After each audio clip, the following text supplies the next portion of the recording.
It is possible for multiple civilizations to evolve simultaneously on a planet, allowing different species to have civilizations in the same era.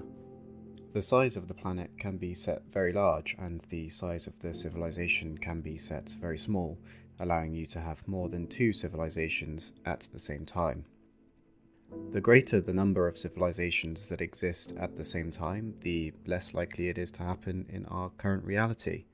For science fiction stories, as long as the probability of things happening is not zero, you can continue to call it science fiction. Some ants and termites basically meet our definition of ancient civilization. By this definition, you can think that there are more than 3 civilizations of different species existing on Earth at the same time.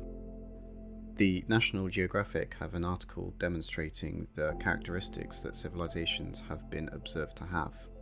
Unfortunately for ants, these requirements are a bit complex, so we will focus on the requirements theorized for ancient civilizations. The comprehensive research on the origin and early development of Chinese civilization project investigated the characteristics of civilizations in ancient countries, and the research team extracted and summarized the major characteristics of civilizations. These characteristics include the basis for the development of agriculture and handicrafts, the obvious differentiation of social class, social members, and class, the emergence of central cities, construction, and construction of large buildings. The termite nests in the wilderness of northeastern Brazil were built 3,800 years ago and are still under use and further construction to this day. The total area is about 228,000 square kilometers, and there are more than 200 million mounds on the surface, which can also be photographed from space.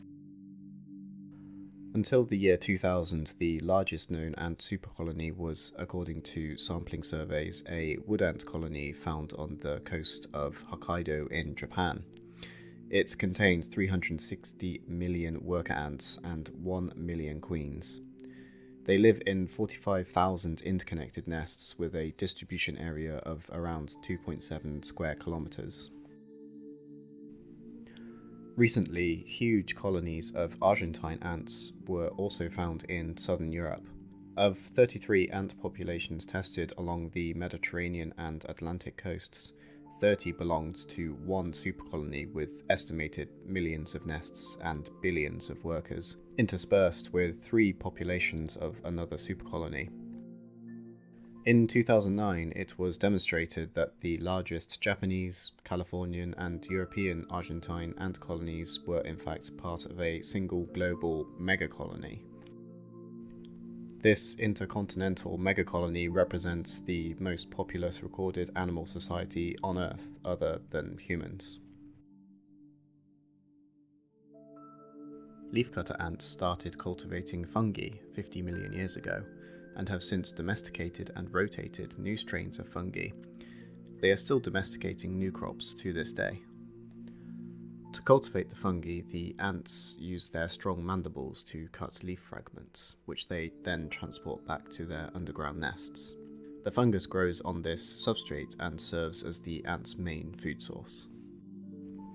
Leafcutters have also mastered the use of a variety of antibiotic-producing microbes in the last few million years. As the ants carry the leaf fragments back to their nests, they actively apply bacterial secretions to the leaves.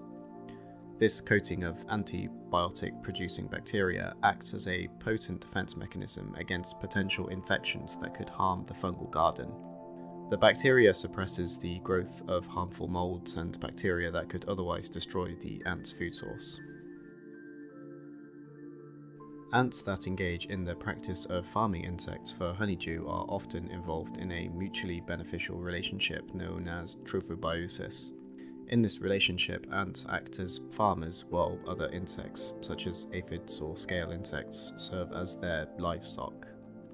The ants protect the insects from predators and parasites, and in return, they get a sort of milk by stroking them with their antenna to encourage the secretion of honeydew.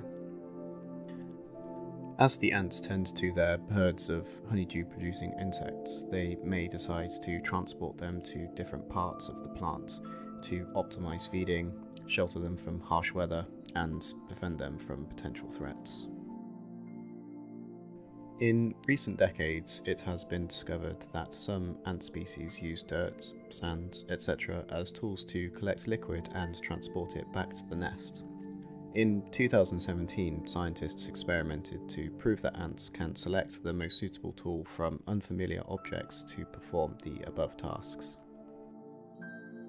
A Hungarian research team provided Afanagaster ants with a variety of possible tools, some of which were twigs, pine needles, and soil particles that existed in nature, and others were human-made, paper, sponges, and the like.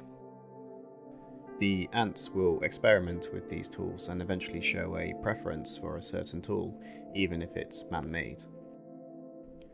They will dip their tools in honey, pick them up, and carry them back to their dens to drink. Subterranean ants prefer to transfer dissolved honey with tiny soil particles and pure honey with sponges. Many ants also tear the sponge into small pieces for better handling. Senelis ants try out all of the tools at first, then focus on paper and sponges, which absorb most of the dissolved honey. This shows that ants have an ability to learn which tools are most suitable for certain jobs. Ants also exhibit complex social structures that can have some parallels to human societal organisation. These parallels are often used as analogies to help us understand the intricate dynamics of animal societies. Here's how aspects of human society can be represented in ant society. As social insects, ants and termites have the common characteristics of eusociality. There is a division of reproductive labour, and ants can be divided into a class that specialises in breeding, such as the queens, and a class that does not, such as the workers. Ants can determine the class of individuals that larvae develop into by regulating the fertilization of eggs, temperature, food, as well as other environmental factors. Social members of different classes have obvious differentiations, such as body shape, physique, which helps in specialized roles such as foraging, nursing, or defending the colony. The class of ants is also not determined innately. In Indian jumping ants, caste switching occurs after the queen's death. While the queen is alive, she secretes pheromones that prevent female workers from laying eggs. But once she dies, the workers sense the lack of pheromones and begin fighting each other to take the queen's position. This illustrates a degree of social mobility seen in human societies, though not necessarily out of want for an individual, but more a necessity for the survival of the entire colony. In the past, people have often doubted whether ant superorganisms have intelligence or self-awareness. Well, experiments have proven that individual ants have the ability to recognize themselves, since ants have since passed the mirror test. While not being a fail-proof method to detect self-awareness, it does illustrate ants' ability to possess self-recognition. In experiments conducted by Belgian scientists in 2015, 23 out of 24 adult ants used their appendages to grab blotches on their foreheads when they could see themselves in a mirror. The experiment was successful in all three ant species tested: Myrmica sabelleti, Myrmica rubra, and Myrmica ruginodis. The ants won't scratch the blotches when there is no reflection to look at, and even without blotches, the ants are attracted to the mirror, with all of the ants touching the mirror in some form. The eyesight of these ants is not particularly developed, but indicates that the ants can recognize themselves. Species currently on Earth that have passed the mirror test include humans, chimpanzees, orangutans, bottlenose dolphins, to name a few. Dogs can distinguish their own scents, but mostly fail the mirror test. Octopuses, squid, untrained pigeons fail the mirror test. Gibbons and monkeys can use the mirrors to view some parts of their bodies, but fail the standard version of the mirror test. whereas crows can use mirrors to find food but have not been shown to recognize themselves. From their organised division of labour to their elaborate communication systems, it's hard to deny certain parallels between ant colonies and human civilizations. If you enjoyed this video and want to delve into more captivating topics, please like the video and don't forget to subscribe.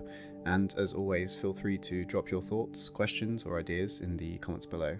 If you want to gain a deeper appreciation and understanding, please check the description for any sources and other reading materials related to this video. Thank you.